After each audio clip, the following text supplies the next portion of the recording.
第一个我们要讲的就是额头，他额头打完肉毒以后，发现一件事，他眼皮变得更垂了。大家第一个想法就是，肉毒就是改善抬头纹嘛。可是这里一定要注意一件事，如果你的额头本身这个地方皮已经很松了，打抬头纹反而会让它更垂。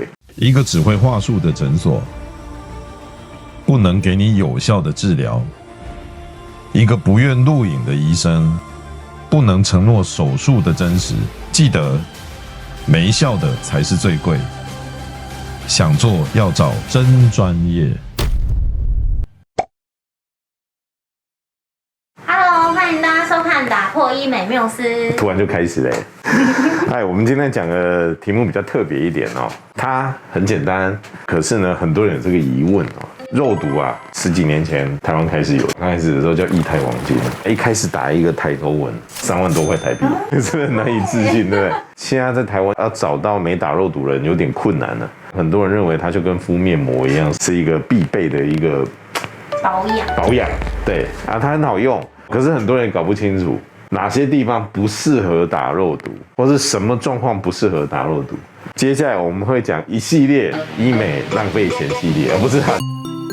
接下来这一系列就在告诉大家说，哦，哪些地方不适合打肉毒，哪些不适合补脂，哪些地方不适合打胶质针，类似这样。每个人都在吹说他们什么什么技术多好多好，我们就是要来告诉大家哪些要注意。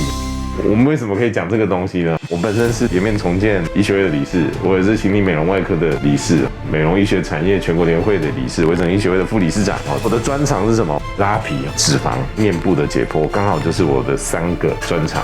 所以我来讲一些观念给大家之后，我都会以脸部解剖学的概念给大家一些正确的知识，没有话术。肉毒到底是干嘛的？放松肌肉，很好，非常的好。因为到现在还是很多人都以为肉毒是用来收紧肌肉的，不是哦。最早是南美洲一些土著啊，他们用那个吹剑，一刺下去，那些动物就不能呼吸了。真的吗？这真的啊，我没有在晃点你。我跟你说，我们都没有话术了，都说的是真的。为什么？因为它那个剑里面呢，它有一种叫南美箭毒，它会让肌肉无力。所以它刺到动物的时候，毒素一进去里面，它不能呼吸。因为你的呼吸的肌肉也没力了，就昏倒了。后来呢，就发现这个肉毒杆菌肉毒杆菌这个细菌呢，它产生的另外一种毒素，就是所谓的肉毒杆菌素，它有类似的作用，会去放松肌肉。我们把它特别提出来，把它的致命性尽量的去除，就可以用在美容上面。它最早不是用在美容上面，因为它可以放松肌肉，所以它最早用在哪些呢？用在痉挛。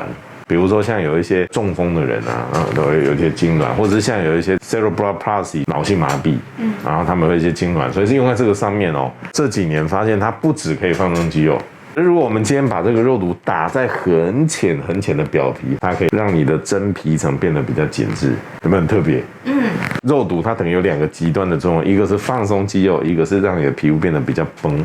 如果一个有经验的，或是对解剖、对构造很熟悉的医师，他就可以用这样的方式，某些部位我让它放松，某些地方让它收紧，就可以达到你要的效果。但相反的，如果你搞不清楚，就会造成一些问题。我们等一下后面就会讲到肉毒可能的问题。还有肉毒，如果我们打在皮肤上面，它还可以用来避免疤痕的增生。所以像有一些蟹足肿的人，也可以打肉毒。或者是我们手术完以后，可以在伤口旁边打肉毒，避免疤痕增生，还可以用来除汗的。因为我们的汗腺分泌靠的是乙烯胆碱，肉毒刚好可以去 block 掉，挡住这个机制，就可以避免你流汗。所以有多汗症啊、手汗症啊、脚汗症啊，或者是腋下有时候有些汗都可以打肉毒，这是它额外的作用。听了觉得这个肉毒简直是太神了。近代医学有几个神药啊，都是说哇，它的作用怎么那么多？像阿司匹林，从止痛到现在预防心血管疾病。metformin 糖尿病的药，有糖尿病的就治糖尿病，没糖尿病的就养生。听起来很奇怪，对？还有 ACI 类的药可以治疗高血压，还可以保护肾脏，你知道，就是有很多衍生的作用。肉毒呢，就是美容医学里面的神药。可是我接下来要讲，肉毒在某些部位要特别小心。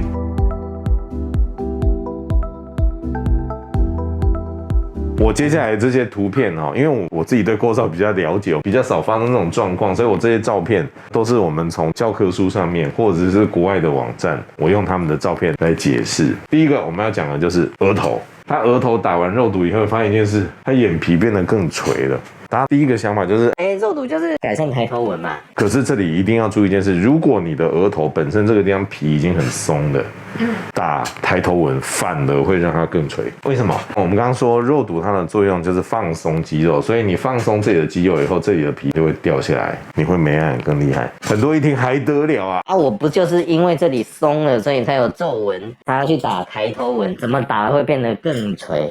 事实上，如果你年纪超过45岁以上，你的额头上已经有一些静态的纹路，代表你这个地方的皮已经很松的时候，这个时候你打肉毒，非但没有比较好，反而会让你的眉压眼更严重。也就是你这个时候才打肉毒已经来不及了。如果你皮肤本身还是紧致的，可是你抬头的时候有抬头纹，这个时候打肉毒很好。但是如果你已经严重到一直皱到这个地方皮已经松了，这个时候你才想要打肉毒，不好意思，非但没有效，反而会让它眉压眼更严重。这个时候就代表一件事，你应该进入额头拉皮，你就要考虑内视镜额头拉皮，你要考虑新式冠状拉皮，或是8mm的这个额头拉皮，类似这样的一个方式，因为你已经严重到打肉毒没有效，甚至会更垂的状况。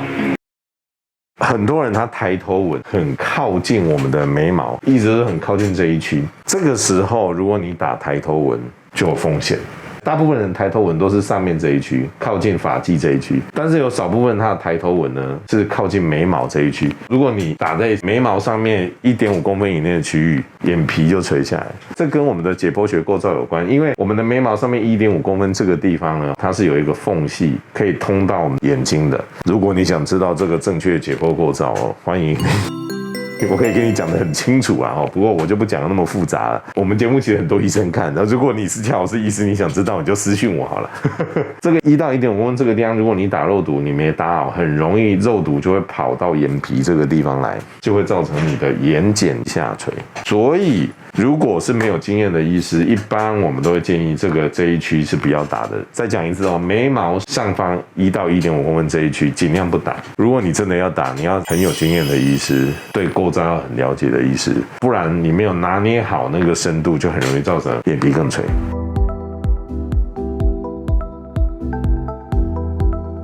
眼下细纹可不可以打肉毒？可以打，可是你要特别注意，第一个就是剂量的拿捏，第二个就是深度。为什么？因为眼下细纹这个地方，如果医师刚好没什么经验的话，打肉毒可能就会变这样，跑出眼袋来。它本来是没有眼袋的打完眼下细纹肉毒，反正眼袋跑出来。为什么会这个样子？为什么？因为我们的眼袋它的表面有一层肌肉叫眼轮匝肌，这个肌肉它就是用来收缩眼睛的。如果你今天打肉毒把那个肌肉放松掉，哇，那个肌肉被你放松过头的话，里面的眼袋就凸出来了。所以眼下细纹这个地方对于剂量的拿捏这个经验非常的重要。还有什么位置？像它本来有一点小小的卧蚕，如果位置没有拿捏好，眼袋跑出来，卧蚕也不见了。珍贵的卧蚕是，所以眼下这个地方打细纹要特别小心哦。如果医师没有绝对的把握，或者这个医师如果你觉得他经验不够的时候，你千万不要打眼下的细纹不要把它等闲视之哦。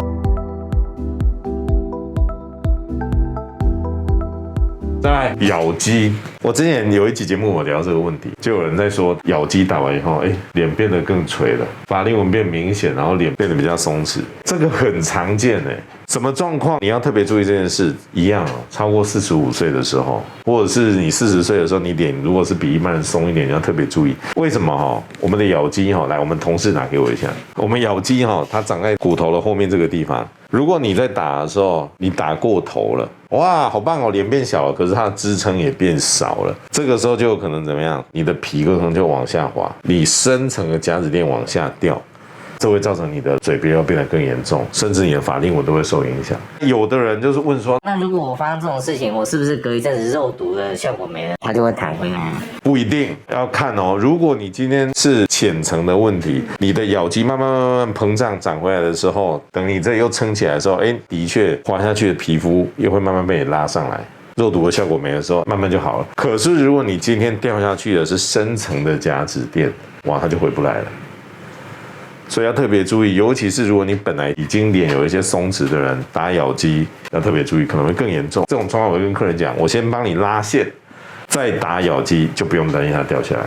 哦，对，那有些人说那打音波、电波以后再打咬肌，是不是有这种预防的作用？比较没有，因为音波跟电波它的能量只能到筋膜以上，筋膜以下它透不过去，所以如果你用一般电波、音波、一般浅层的埋线，它就没有办法预防这个状况。所以很多人也会抱怨一件事，我今天打肉毒是要小脸啊，我打完咬肌以后脸应该变小啊，怎么的确我摸咬肌变小，我拍照的时候怎么脸还是 U 型的？从方形的变 U 型的，为什么？后面的咬肌变小，可是前面却掉下来，就是这个问题。所以超过45岁或是40岁以上脸已经有一些松垂的人，打咬肌要特别注意。我们再看他打了咬肌，他要瘦脸，结果打完以后，哇，脸这里就凹下去了。这个其实跟我刚刚前面说的跟深层下垂是有关的。像我们这个地方有一个东西叫深层的甲脂垫，它原本的位置呢，应该是在咬肌的前面，在靠近上面的地方。如果你已经有些松垂的状况，或是医师在打的时候位置跟深度拿捏不对，导致这个地方的咬肌变小，然后这个深层的甲脂垫就往下掉了，这就会造成第二型的嘴边肉，造成这个地方凸一块，然后脸颊反而凹下去。所以你如果有一点松垂的脸，你又想要小脸，你就不是只有打咬肌，你同时还要做深层的拉提，才有办法避免这种状况发生。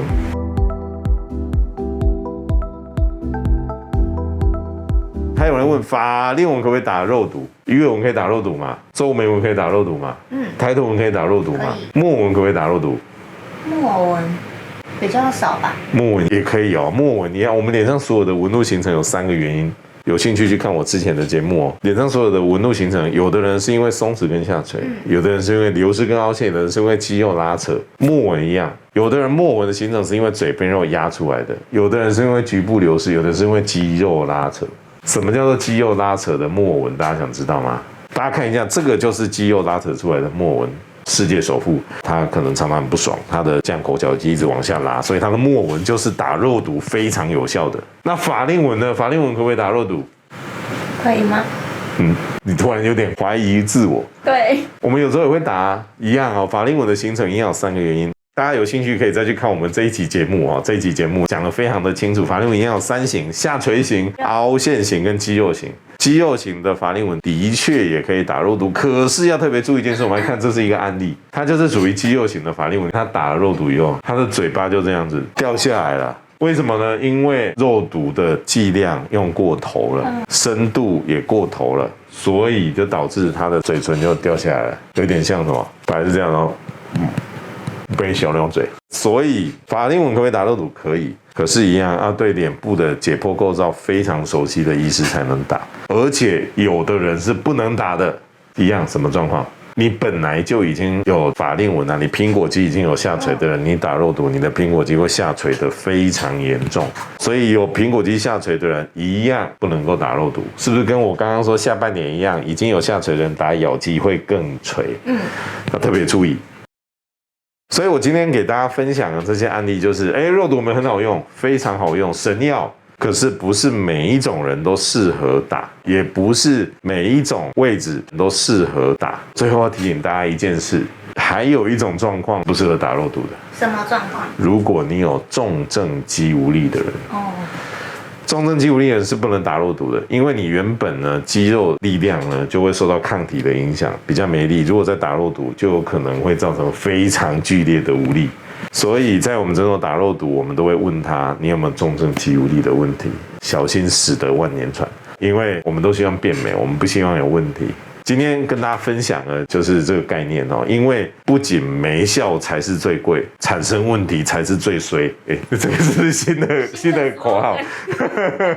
所以希望这期节目对大家有帮助哈。如果大家对我们的节目觉得还不错，对你有帮助，也欢迎把这个节目转发给你的朋友看，我相信可以获得很多的新知哈。如果你把这个节目传给你朋友看，跟我们小编讲哈，那我们也会把我的这本书叫《微整圣经》哈，那里面讲了很多关于脸部的构造的概念，我会把它电子档寄给你。希望我们的节目对你有帮助。如果你有你个人的问题，也欢迎在我们 YouTube 上面留言，或是到我们官网，或是你觉得你想要比较隐私，那你就到我们的 Line 或是 WeChat 的代码在这个地方，我们都有专人为你服务哦。今天节目到这里啦，拜拜。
因为没效才是最贵，想做要找专业哦。